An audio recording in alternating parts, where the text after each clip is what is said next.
I'd like to start today by speaking about factors that get in the way of our realizing the Dhamma. The Dhamma is deep and profound, but even though it is very deep and profound, it can become clear to see when the opposing factors are dispelled. So it's important to know what these factors are, these factors, literally opposing factors, factors that prevent the wholesome mind from arising and that prevent concentration. When these factors are in the mind, you cannot get jhana and you cannot get knowledge. You won't gain any wholesomeness when these nivaranas are present. So it's important to know what they are and to know how to overcome them. So first of all, there is sense desire or kama chanda. Second is ill will, in Pali vyavada. The third is sloth and torpor, tina mida. The fourth is restlessness and remorse, odacha kokota. And the fifth is skeptical doubt, or vicikecha. Sense desire, or kama chanda, is wanting to see good things, wanting to hear good things, smell nice things, taste, touch the good things. Ill will, or vyavada, is anger, frustration, depression. The aggressive form of it is anger, and I forgot what the opposite is.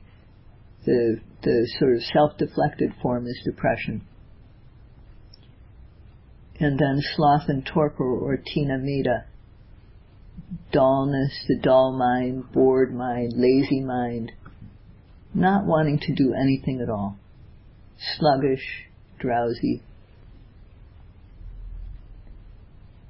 And restlessness and remorse. The restless mind is scattered. It can't stay with the object. And remorse is regret over good things that we didn't do or bad things that we did do. And these states obviously can only come up if the mind is no longer on the object. And last of all, skeptical doubt. It's not doubt about things we don't know. It's more inability to decide, wavering. Is it this or is it that? So what these hindrances are like, these hindrances and what they're like are described in the text with similes, because that's a good way for people to understand what their nature.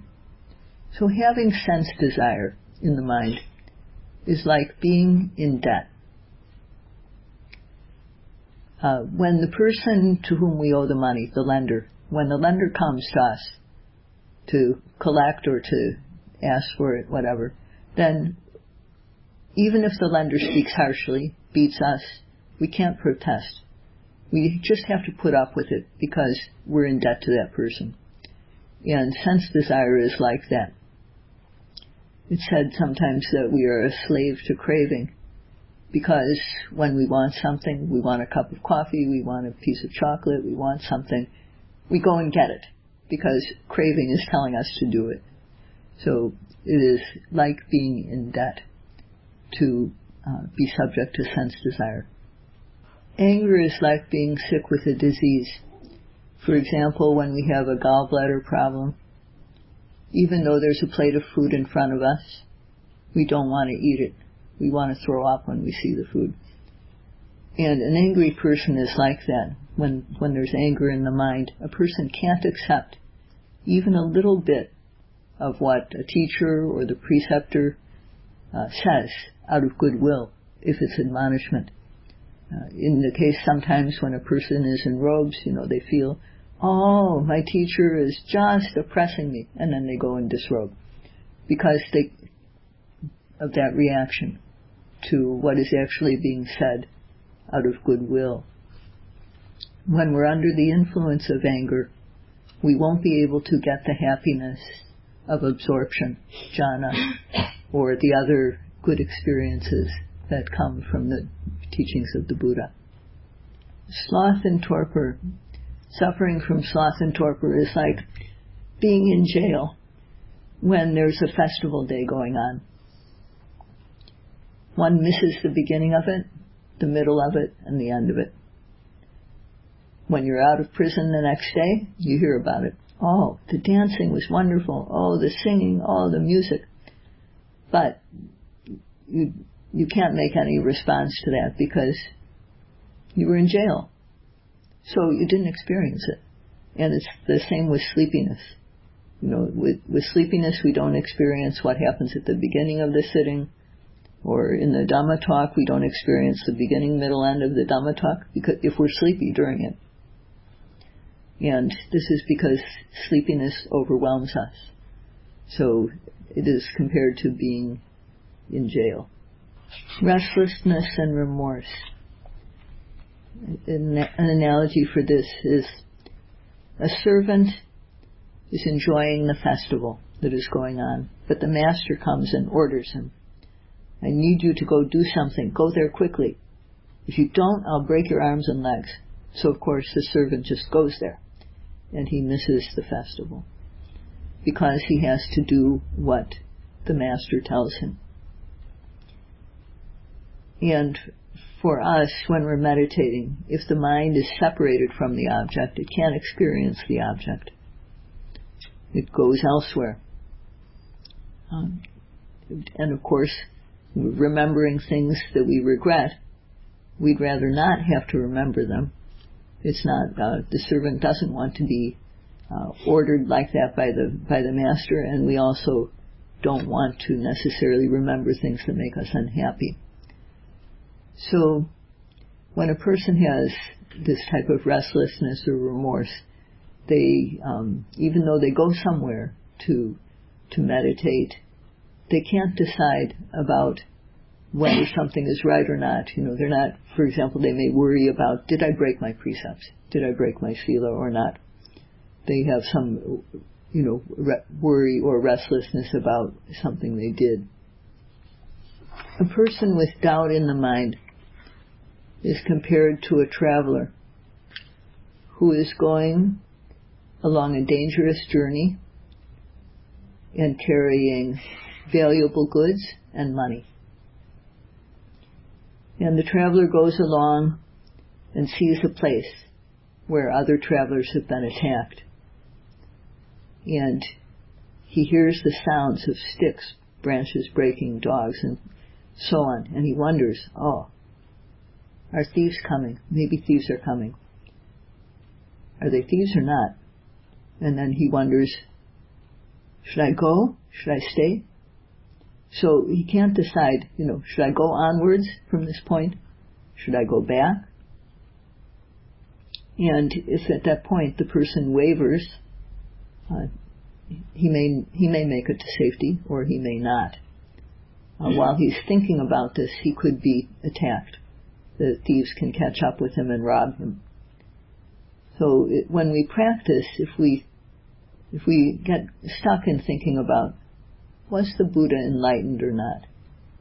Does the Dhamma really lead to something good or not? Does it really lead to peace or not? If we can't be decisive about this and have confusion about it, then we won't reach the end of the path. We won't be able to travel the path and reach the end, path and fruition knowledge. So one should understand that these factors aren't good for us. Anger isn't good for us. Sleepiness is detrimental. Remorse about things that have been done is not a wholesome mind state. It doesn't lead us to improvement. It just makes us feel badly. And doubt comes in disguise as wisdom. We think that we're being smart to question, but in fact it keeps us. If we can't be decisive about the teaching or the path we're undertaking, then we may not be able to go forward. So we have to see how they aren't helpful for us. So how do we overcome the nivaranas in the practice? In the practice, we're instructed to, in the sitting, to observe the arising object, beginning with the rising and the falling. And to do this, we have to apply two factors. One is the effort to observe the object. Effort is needed every second of the time. And when effort is weak, then it opens the door for the defilements to come in, starting with laziness. So not only effort is needed every second, the effort to observe the object, but also aiming, so that the mind arrives at the object neither too early nor too late. This factor of aiming, if it's not present, the mind becomes sluggish, dull, and like cold butter. You can't do anything with it. And when there's aiming present, on the other hand, it makes the mind fresh. It makes the mind blossom. So I think I can assume that everyone who's here has come here to practice because they have confidence that this is a good thing to do. And they have, because of understanding that this is a good thing to do, either because of past experience or because of having heard from other people, we feel the desire to get the results that we've heard about. But when we have too much desire, zeal, then our effort can overshoot the object and we miss it. On the other hand, if we're not really sure, is this good for me or not? Can I really learn to observe the object if I try? Then the effort may be weak and the mind will fall short of the object. So this is why not only effort is needed, but aiming. Aiming is the factor that helps us to get to the object precisely, neither too early nor too late. We have to remember, if the mind gets there before the object arises, how can it see it? The object won't be there yet. If the mind gets there after the object, so if it's too eager to observe, it's going to get there before the object. And if it's too hesitant to observe, it's going to get there late. If it's late, it's not going to be able to see clearly. So we have to understand these two factors are what we need. And we should just check to see, okay, are we making the effort to observe the object? And how's the aim? So we have to check to see that these two factors are present. If they are, we can go forward. We have to remember that practice makes perfect. So we have to keep on trying to observe. Like when we play darts or shoot arrows, when we're trying to improve our skill, when we shoot at the target, if the arrow or the dart lands on the target, then we get points. And we get more and more points the closer we get to the center. And if the arrow lands on the bullseye, then we get full marks. So with practice, we have to apply effort to observe the arising object, beginning with rising and falling, and also aim. And every time we make effort to observe the object, even if, like with darts or shooting arrows, even though we're not 100% accurate, we can still get points. There's still some mindfulness. Every time we try to observe the object, there's some mindfulness present. And as we keep on trying to observe the object, we can become more and more accurate, get closer and closer to catching the object precisely at the beginning. When we can catch the object precisely at the beginning of the arising, it's like getting full points. It's getting the bullseye. Because that only when we catch the object, precisely at the beginning, will we be able to stick with it. The mindfulness will stick at that point with the object. So, to say it again, each moment of effort to be aware of the object brings some mindfulness with it. And initially, and in just one moment, this is weak. But when our effort together with mindfulness happens frequently enough, often enough, when we do it again and again, then mindfulness sticks with the object. And at that point, the mind becomes collected on the object, which is called concentration. The mind becomes unified. And when that happens, the mind doesn't go anywhere else.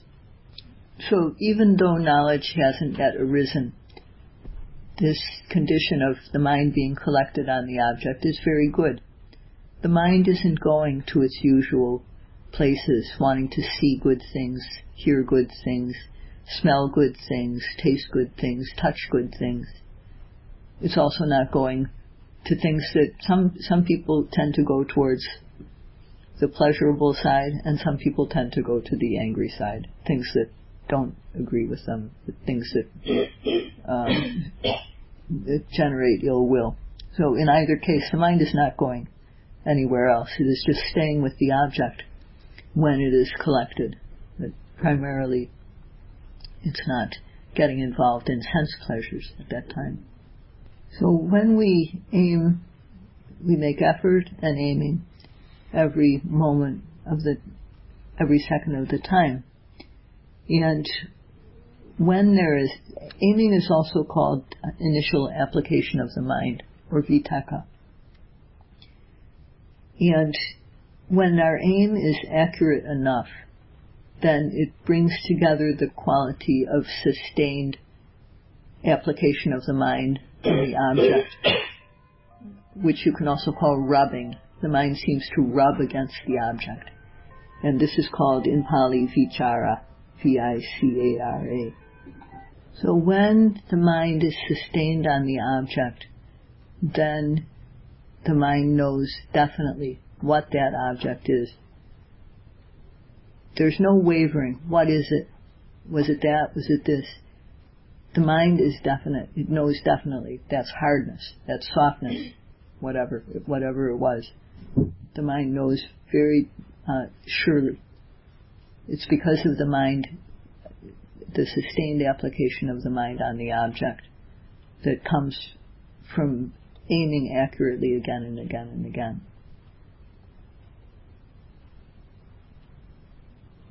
Or you can say from the mind catching the object right at the very beginning.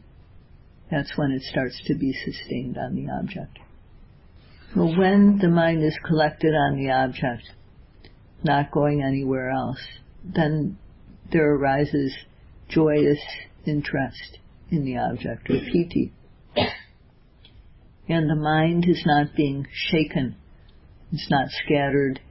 It's not being shaken by the defilements. So there's a feeling of not only tranquility, but of sukha. There's a feeling of well-being, pleasantness. So because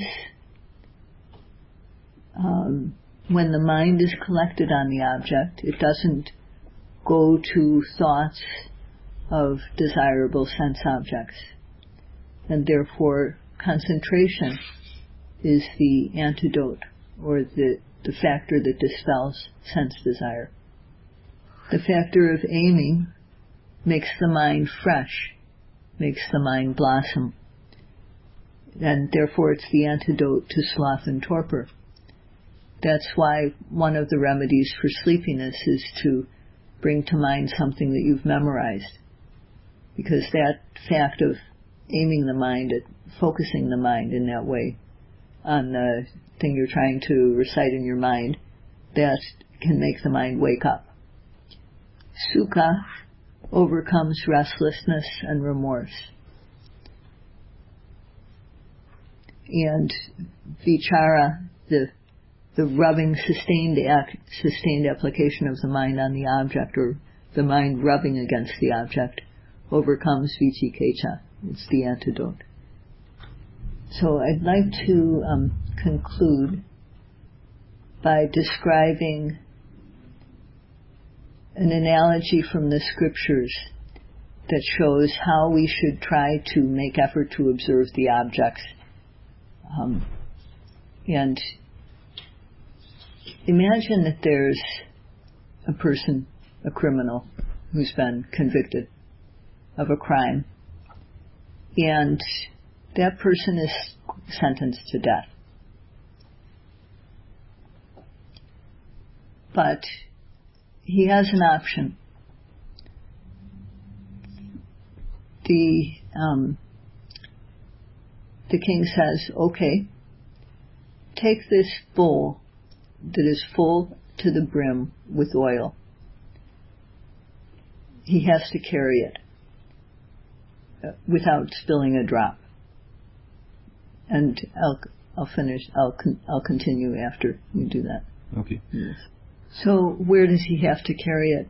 At the time, there's the most beautiful woman in the country is going to dance, and there's a big festival where everybody is going to go and watch. It's really, really crowded because everybody wants to go see her on the stage. So there's a big crowd, and the man with the bowl has to walk through the crowd from one end to the other without spilling a single drop of oil. If he spills a single drop, there's a man with a sword behind him who's going to cut off his head.